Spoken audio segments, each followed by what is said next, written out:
17 अक्टूबर 1955 पुणे का एक घर, राजनीतिक और सामाजिक सोच से भरा माहौल। पिता शिवाजीराव गिरधर पाटिल एक नेता और माँ विद्या राय पाटिल एक समाज सेविका। इसी घर में ही जन्मी एक बेटी जो आगे चलकर भारतीय सिनेमा की ऐसी पहचान बनेगी जिसे समय भी मिटा नहीं पाया। स्मिता पाटिल एक अधूरी लेकिन अमर कहानी।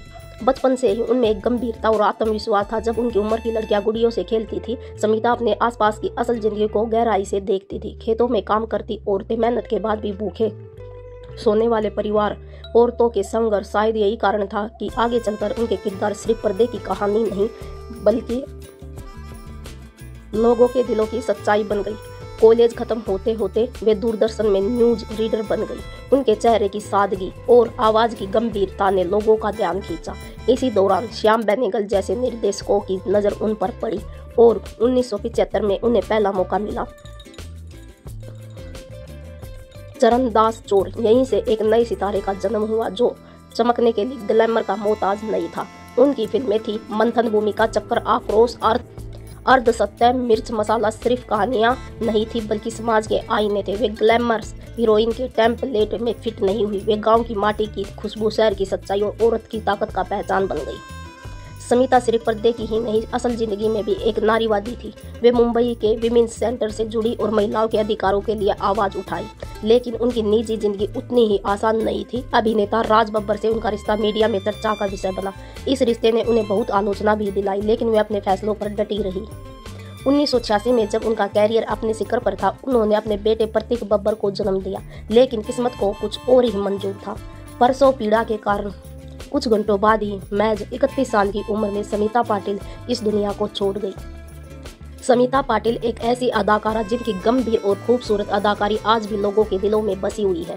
उनकी शानदार भूमिकाओं ने उन्हें हमेशा यादगार बनाया। लेकिन दोस्तों, क्या आप जानते हैं उनकी भतीजी विद्या मालवड़े ने भी बॉलीवुड में अपनी जगह बनाई। विद्या ने पहले एयर होस्टेस के रूप में काम किया, फिर मॉडलिंग की दुनिया में कदम रखा और आखिरकार फिल्मों तक का सफर तय किया। उनकी सबसे मशहूर फिल्म रही शाहरुख खान की चक दे इंडिया। हालांकि अब वह इस दुनिया से काफी दूर है।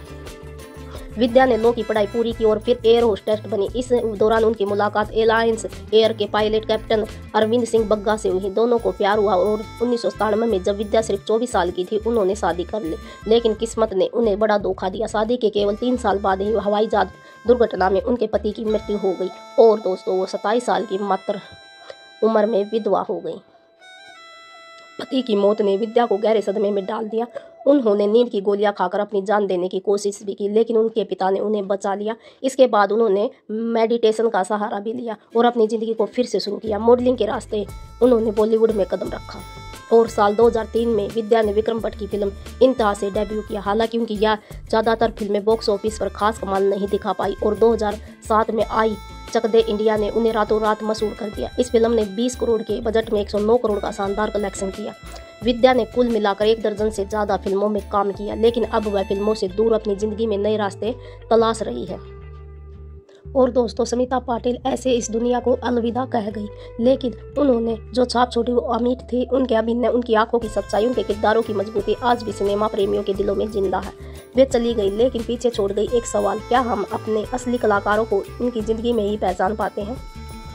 31 साल की छोटी सी उम्र में स्मिता पाटिल हमें छोड़कर चली गई, लेकिन उनकी मुस्कान, उनकी अदाकारी और उनके निभाए हुए किरदार आज भी हमारे दिलों में उतने ही जिंदा है जितने उस दौर में थे। अगर आपको भी लगता है कि स्मिता पाटिल जैसे कलाकार फिर नहीं आएंगे तो इस वीडियो को लाइक कीजिए और कमेंट में एक दिल छोड़कर उनकी याद को सलाम दीजिए। हम आपके लिए ऐसे ही बॉलीवुड के सुनहरे सितारों की कहानियाँ लाते रहेंगे, इसलिए चैनल को सब्सक्राइब कीजिए और घंटे का आइकन दबाना मत भूलिए। मिलते हैं अगले वीडियो में दोस्तों, तब तक के लिए नमस्कार।